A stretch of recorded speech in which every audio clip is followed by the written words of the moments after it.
internet. I'm Matt. And I'm Monster Punter. And this is the Parallax Scrolling Podcast, where we give you our perspective on video games and the news that affects them. Did you miss me? No. No. I would like to say somebody would. Did not start this year off great. Actually started off getting sick, like throwing up. So don't even know why. I'm not an alcohol drinker, so I have no idea what caused me to get sick on New Year's Eve. But I got sick, and I ended up spending New Year's Day uncomfortable. And then obviously last week I was out with a really bad headache because Mother Nature hates my guts. And that's why I recorded the episode just myself. Which, personal note, I think you did a fantastic job. And I would really appreciate it if you in the comments would put, especially in this episode, how great a job Monster did by himself. Because he just needs to hear it. He just needs to know he did a really good job. So, kudos. So we played a ton of games. I know you talked a little bit last week about what you've been playing. But since we took our break, I've been playing a lot. I actually played and beat Star Ocean: The Divine Force. And? Not bad. Not great? Not great. Personal critique. 3, possibly 4 things really kind of hung up for me to make it go from being great to just being good. Number 1, the battle rings. Whenever you go into a fight, you pretty much get put into like a little battle arena. Even though everything happens on the same map at all times. But you're put in a little battle arena. And if you step out of that battle arena for too long, you escape the fight. And your characters are all like, oh, I didn't think I'd make it out of this alive. I'm kicking so much butt. It's insane. And because of the way I'm able to build the combos for the main character, because he's pretty much the only one I played most of the time. But I was building my combos in such a way that I was sending myself out of the battle ring every time. And so it got irritating because I'm like, no, I didn't want to. So like I would wipe out all but one guy, put that guy to half health, and then I escape the fight. And so then I would zip back into the fight and kill him in one hit. And it's like, this is dumb. You know, you have this massive map. You have these massive open world areas. You can't make that battle ring just a little bigger? They shouldn't even be a battle ring, period. There shouldn't. There shouldn't, especially because there's something about a battle chain that comes up every once in a while. I never knew how it started. But I'm like, if you want me to chain battle so I can build experience, why give me the option to escape a fight? That's kind of dumb. Well, so there's that. The second thing is the combat, for the most part, felt like it would have been better as a single-player adventure. Just the way the combos, everything is set up. It just felt unnecessary to have that many characters. Because there's 8 actual story characters, and then there's a 9th character you can unlock depending on whose story you're playing. okay. So there's an extra hidden character. But yeah, it's just kind of like, this is great that these characters are here and they all do really cool things, but I don't need them. Especially when there's only one healer out of the 9 people in the party. And it's just kind of like, well, why do I need anybody else? Just put her in the party, let me fight, and I don't need anyone else. Everyone else could just sit out and like drink tea or something. I don't know. So there was that. The third thing that really kind of got to me was the villains. Like the true villains of the game, when you finally learn out who they are and what's going on. The game tries so hard to make you pity them. And I'm tired of video games making me want to pity the bad guy. No, make it a bad guy and let me whoop its butt. That's what I want to do. You know? Like, I don't pity Bowser. I don't pity Eggman, and I like those villains. They've never really given you a reason to pity them, though. Right, but at the same time, like, it just feels like too many RPGs lately. It's like, I am the villain, but I have a tragic backstory. Who cares? Well, you know, it defeats the purpose, I feel, of the story. I don't know. How about this? Like, think about it this way. You know, just having a bad guy doing bad guy things for just, you know, reasons. No, not anything particularly good is not a very good bad guy either. That depends. I mean, if you look, it all depends on how it's played out and how it's written. For example, there is a supposed bad guy throughout the story. that could have been an excellent bad guy, just straight up evil, had they played it right. And it would have been cool. But instead it was like, oh no, it's this person, and this person's had a really rough life, and we need to feel bad. And now they're trying to get the power of gods. So, okay, well, you know, so it was just kind of like that was the major thing. Was like I was not thrilled with that, which led to, I guess, the fourth minor point. The final boss was not exciting, really not. I was kind of bored. Okay, so that's what makes the game good, not great, but good. Oh, I guess yeah, it was supposed to be my second point, but I ended up talking about it differently. There's a crafting system, completely unnecessary. Yeah. So there was that. So I finished up with Star Ocean. Still trying to figure out, I'm kind of farting around with other games, like picking up random things and just saying, like, do I want to play this right now or not? I haven't really settled on anything. However, when I'm on my PC, I'm actually trying to go through Rogue Legacy 2 right now. Because I started it a while ago and never really finished. That game is neat. It's pretty cool, but at the same time, I'm also burning out a little bit, so I have to take a break from it, I think. Okay. So, what about you? I completed the first Trails in the Sky game on PC. Much like where I'm at with Trails of Cold Steel, the game ends with, this is not really the ending. This is more the midpoint. So, play the second game if you want the rest of the story. So, is Trial of the Sky, is that the very first one? Trails in the Sky is the first of the series. Okay. That's what the one that was on PSP. Yes. Okay. Yeah, that's what I was trying to figure out. All right. Yeah. And it goes from there, the Trails in the Sky, to Trails from Zero, to Trails from Azure, and then finally into the Cold Steel series. Okay. So, it's a long, long slog if you want to go through all those games, but well, that's kind of the thing. Like, it's cool to have those stories, and it's cool to kind of go through it. But if you're not that invested in the story, do you really want to continue? It's been good enough for me to continue so far. Oh, the story has been? Okay. Yeah. So it's not so much of a slog. No, but if it feels like it's going to be, or it feels like it could be, really, is what it comes down to. It's got the potential to be. Yeah. Okay, gotcha. It is kind of funny, since I played Trails of Cold Steel 1 before I went back and played Trails in the Sky.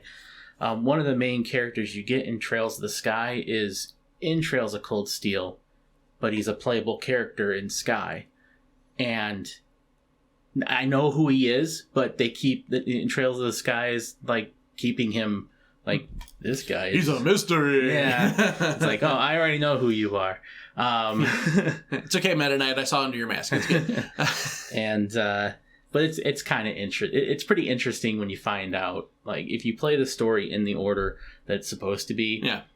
It seems to, like, it's going to come together really well. Okay. Well, because I know, like, with Star Ocean, you pick, do you want to play as the space guy or the medieval girl, and you go through the adventure, and it actually splits them up at certain points, so you get a different perspective on the story.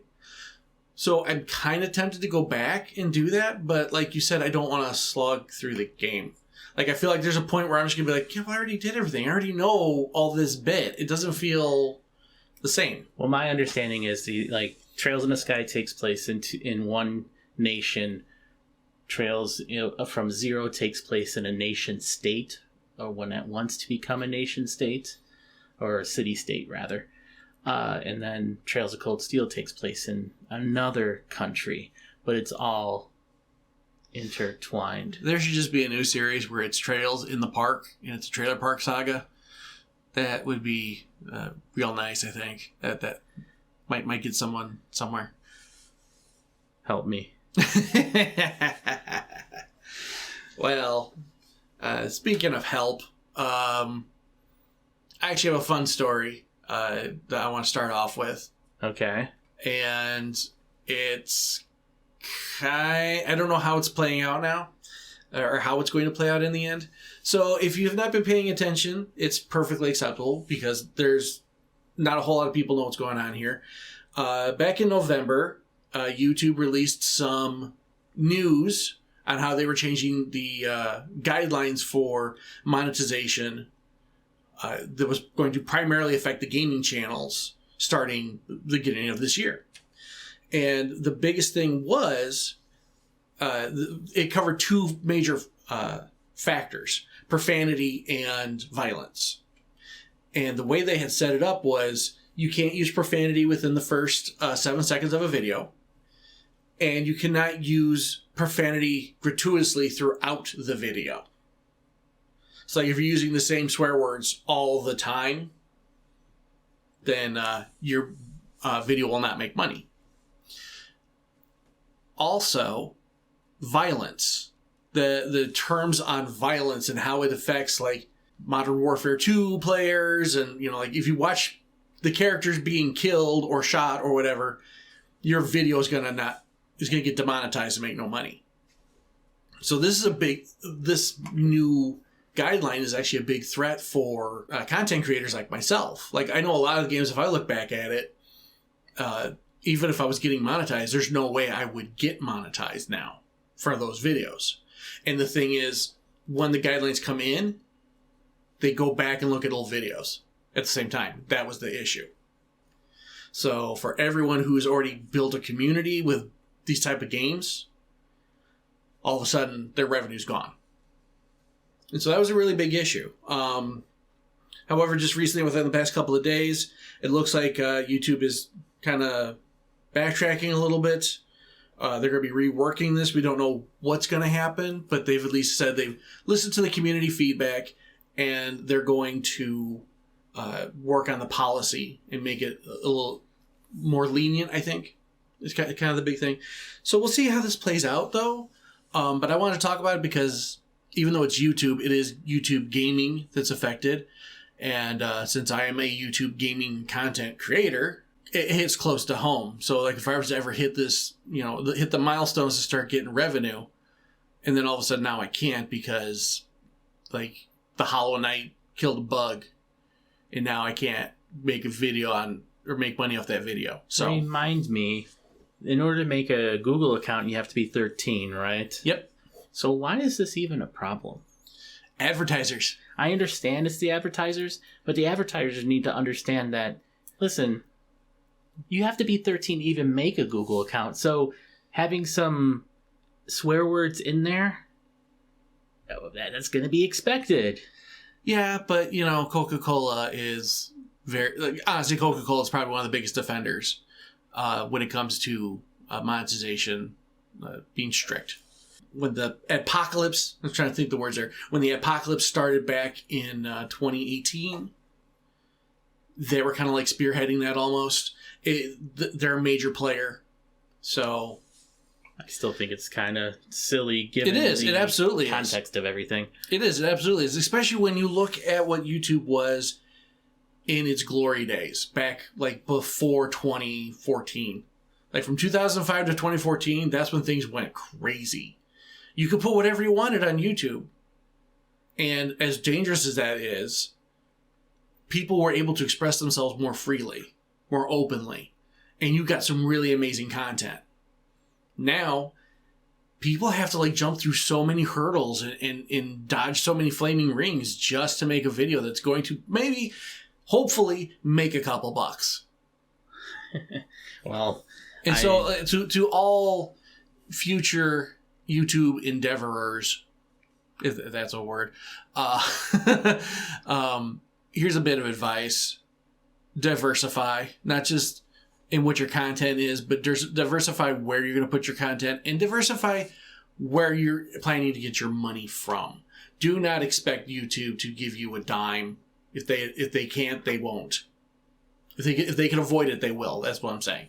So that's why you see a lot of people advertising merch, getting sponsorship deals. It's because that's the way they pay their bills. And considering how much effort goes into making a video, it's not just a simple, I'm going to record myself playing, make comedy gold, and then spit it out. That's not how it works. There's so much editing. There's so much writing of scripting and content preparation that it's frustrating. for people who think like, oh, you're just sitting there playing a video game and that's it. It's not it. There's so much more to do. It is a full-time job in itself. So trying to juggle that with any other work, which most YouTubers have to do, is really taking a lot.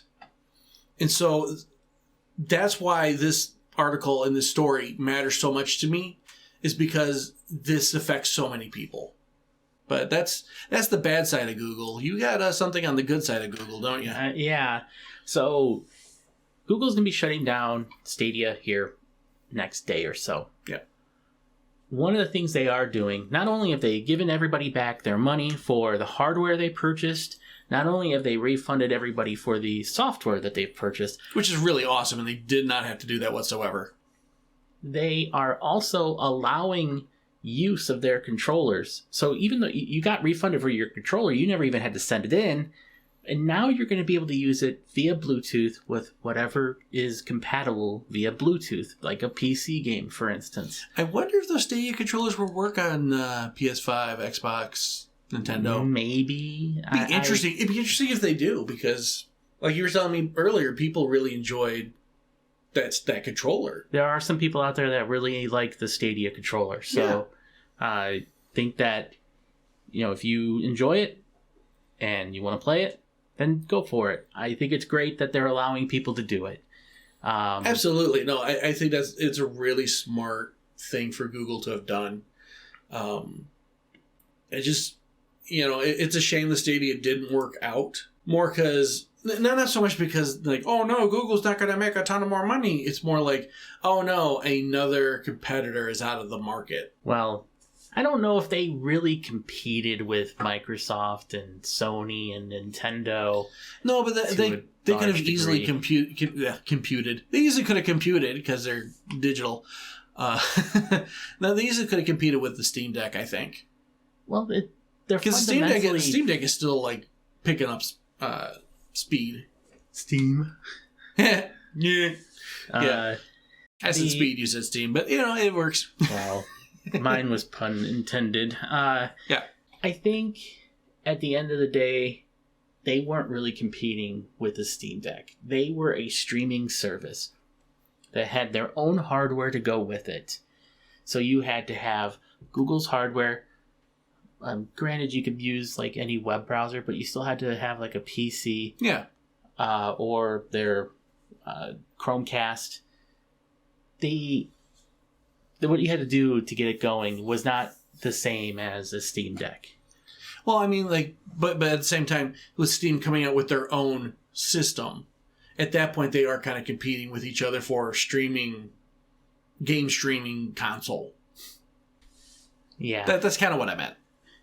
Well, going to something that maybe not dying, but definitely going to put some PCs to pasture to a certain degree. The specs for Spoken have been released to play on PC. Now, this is going to be on PlayStation 5 as well, and I've heard that the native resolution for the 60 FPS mode on PlayStation is sub 1080p, and then they have reconstruction through FSR2 up to 4K, which is... it's a pretty game still, so I think FSR is doing a fantastic job. FSR being AMD's solution for upscaling intelligently. Okay. So it's not technically AI that's doing it, but it's along those lines. It's using previous frames data to help generate the current frame, and while you're not getting like a true 4K image per se, you're getting something that's a lot closer to it. And I think it's great and works well given the circumstances. But the system requirements for PC are very onerous, and I don't even know if they're going to run on it's going to run on a Steam Deck. But get this, if you want to run the game at 720 30 FPS, okay, you need a Ryzen 5 1600. Now, granted, that's a 2017 processor. It's still a 6-core processor. So if you have a 4-core processor, you don't even make the minimum specs to a certain degree. I guess it does say a Core i7 3770. So I got better than that. Okay. and a Radeon RX 5500 XT or a GTX 1060 with 6 gigabytes of VRAM. That is roughly equivalent to what is a RX 580. I could probably run it in doo-doo mode. Probably. You need 16 gigabytes of RAM and 150 gigabytes of hard drive space. Yeah, no, I could run it in doo-doo mode. That's it. Potato mode? No, doo-doo mode. Like, it's just, it don't even look like a potato. It's worse than that. But why do that when you just get the PS5 version for yourself? It almost feels like that's intentional, though. Well, we're finally getting to a point where next-gen console games are having an effect on PC. And it's just the way of things. It's going to get to be like this going forward in the generation. Okay, but like, doesn't it feel like this could easily be something that Sony's kind of like, yeah, go ahead, put out the e-specs so that we can get it on our system and make more money? Well, the fact of the matter is that like God of War Ragnarok, or even, from what I understand, Returnal came out, and their system, it hasn't been announced yet, but their system specs are supposed to be pretty onerous as well. Right. It's just the PlayStation 5 and the Xbox Series X are much more capable machines, and it's going to affect PC gaming, whether people want it to or not. And so it's finally starting to happen. It does make me wonder what's going to happen with the future of gaming in that respect. Not just PC gaming, but console gaming. And are we getting closer to a one system for all gaming platform? Like, you can play all your games on the same thing because you're going to have to, because that's the only way the games will run. Well, Nintendo's never going to let that go. Okay, I'm sorry. Every other game and then Nintendo off in the corner. So here's where it gets kind of crazy. Mm-hmm. If you want to play, I'm just going to skip the recommended specs. I'm going to go to Ultra here. A AMD Ryzen 5800X. That's what I have in this PC, and that was at one point a $300+ CPU. Okay. I got it for $250 because of deals, but that's pretty beefy. Yeah. A Core i7 2700K is the equivalent for Intel. An RX 6800 XT, that was like a $650, $700 video card when it came out. They say a NVIDIA 4080 16 gigabyte, that card goes for $1,200 right now. 32 gigabytes of RAM for 4K 60 FPS gameplay. There's going to be very few people who can meet that bar. Yeah. No, I agree. Very few people. That's kind of messed up. You know what? You know what this tells me? With the price of PC hardware and the price of PC gaming in general, I honestly think that NVIDIA is console gaming's greatest gift right now, because they're pushing up the prices way too high for PC gaming. Absolutely. They're going to push people to the PlayStation and Xbox just because they can't afford anything else. It's just the way it's going to be.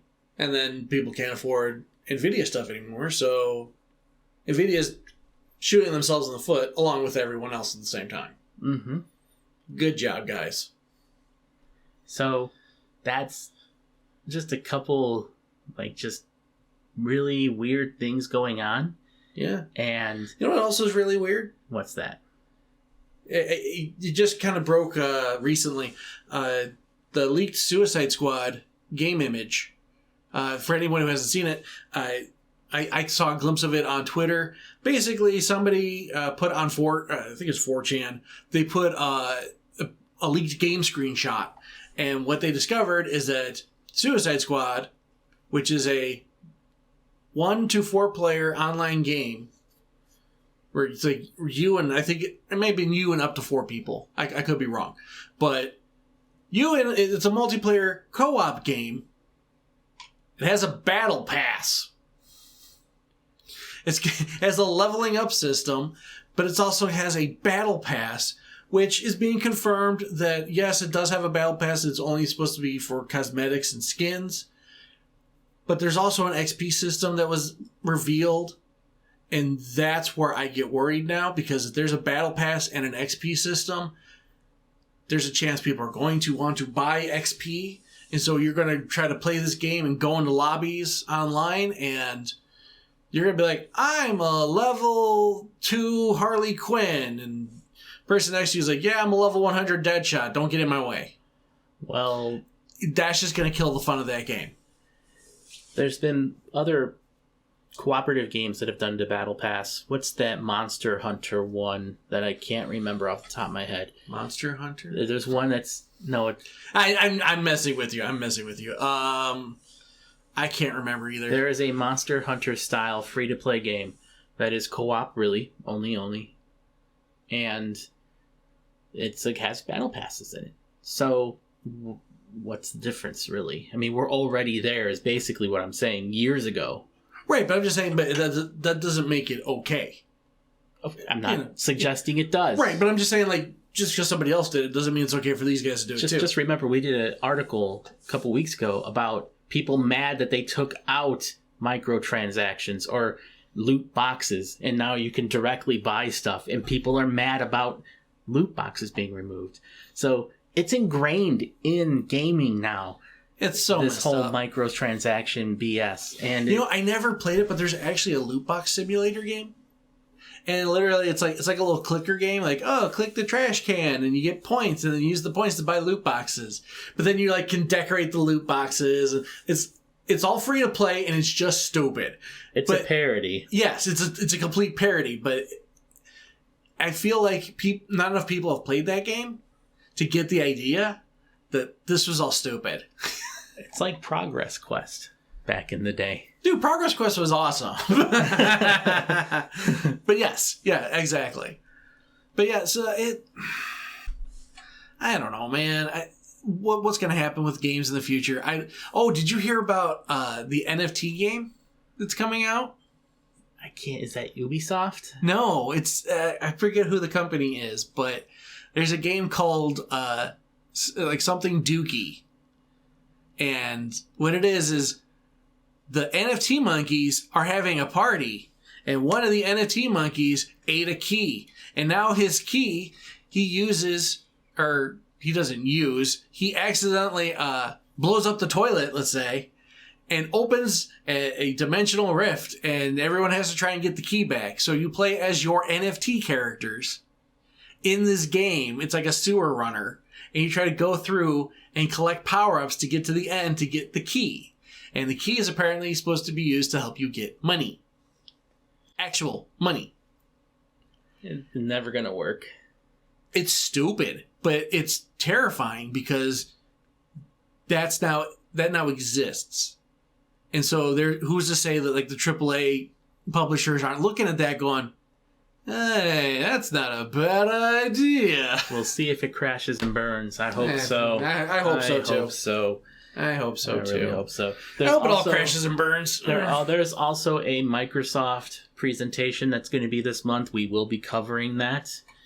And there are some great games coming to Game Pass. If you have Game Pass and have not played Monster Hunter Rise, you can play that on Game Pass. Now, is it just Rise, or is it Rise and Sunbreak? Rise and Sunbreak. It is both. Yeah. Oh, well then. It's also coming to PlayStation 5, and I think that's it. Yeah, but is that coming to PlayStation Plus Premium Ultra Edition? No, it's the Ultra Plus Edition. Ultra Plus Alpha. Sorry, Plus Alpha. Sorry. It's the Plus Alpha one. Oh, so it's the one that costs more. Got it. Sorry, that's a 90s Super Fighter joke.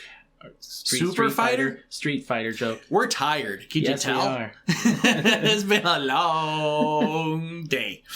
So, you got any other news? No, I think we're done for the day. Yeah, I think we're done forever. What are you talking about? But, as always, going to ask you, please leave your comments down below. Give us your thoughts and feedback on any of the news articles today. Also, like I said, please give feedback for Monster. He did a fantastic job, and he needs the support to know he did good. No, I didn't. Yes, he did. So, other than that, if you want to contact us, you can get a hold of us on Twitter. I am at Matt Finish Games. He is at Monster_Punter.